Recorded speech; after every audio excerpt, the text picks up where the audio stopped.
Hello and welcome back to Dunes, a series where I build a dungeon crawling deck building game. And in the last episode we built the Grand Hall.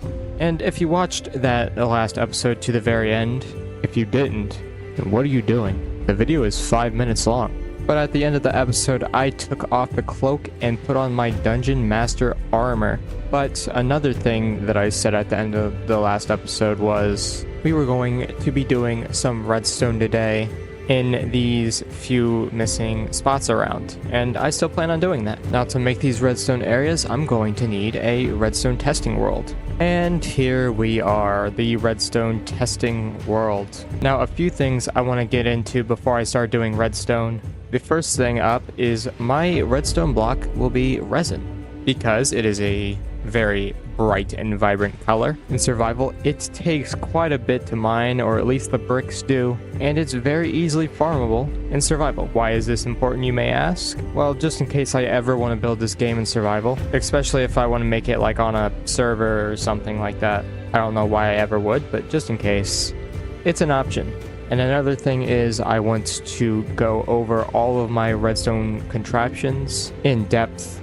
So if you don't like redstone explanations, then you might want to skip ahead a bit, I guess. And 3, and this is the biggest point, I am not the best at redstone. So, because a lot of this redstone is special case and custom, apart from a few things, so don't judge me too much. But the first thing on the chopping block is the main door to the dungeon. This will be the big epic entrance thing. So yeah, let's get to it.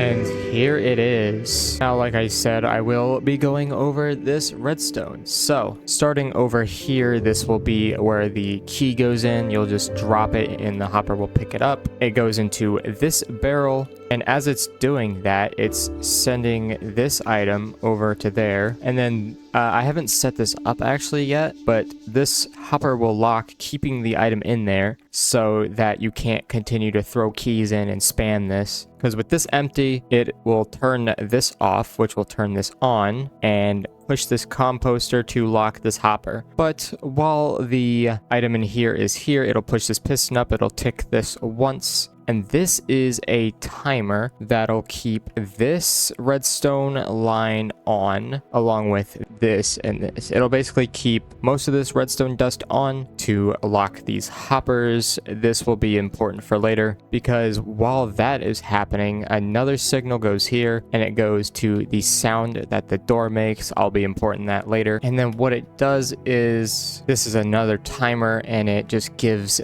this up here enough time to offload 4 red wool into here, and then once it's done loading the 4 red wool, this will detect that the wool's in there, and then it will slowly send out a signal 5 times, and that signal goes up here, powers through this block, these rails, and then these observers at the same time. And there are 4 chest plates in here. It doesn't really matter what these are as long as they're unstackables. And basically how it works is every time a signal goes through, it'll push one of these in there, which is why these hoppers need to be locked. And it reads the signal strength. So one chest plate will send out enough signal just to power this.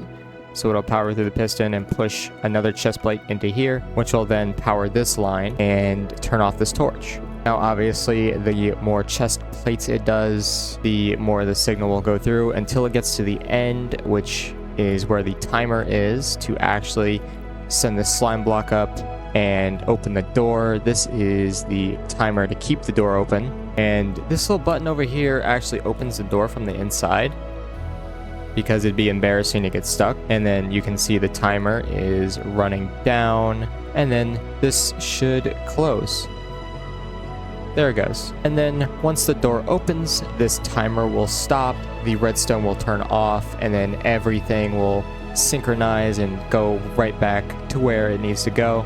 And this is the last thing here. This is for something else. It's like another door within the room that's gonna go here, and it's like a blocker, so it'll open this. But yeah, that's enough of the redstone explanation. It's time to get this in the world. And the door has been implemented, and a little peek behind the curtains. But there are only 2 final things we need to do to make this door feel extra special. 1.21.5 has brought some new, very welcome changes to resource pack making, which means I can do this. So the command is /give my name, and let's say a stick, right? But we can add these little brackets on here and add a custom tag to it.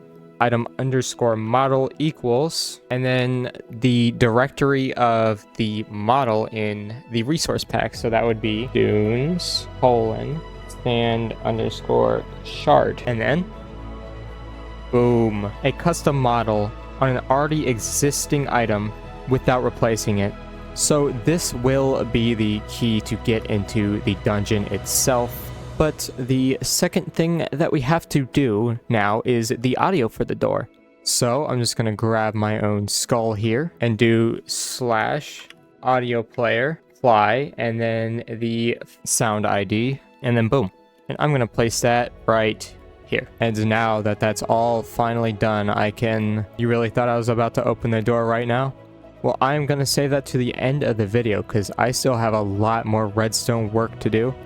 So yeah, let's speed through it.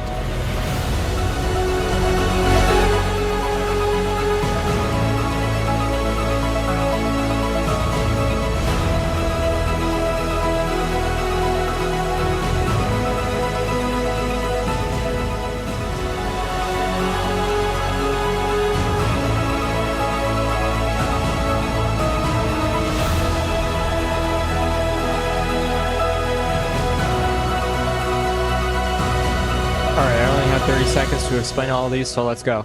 When you buy any item from the shop, it will go to this barrel. Comparator reads that, turns on the lamp, and makes a ding noise. This is the card to crystal converter.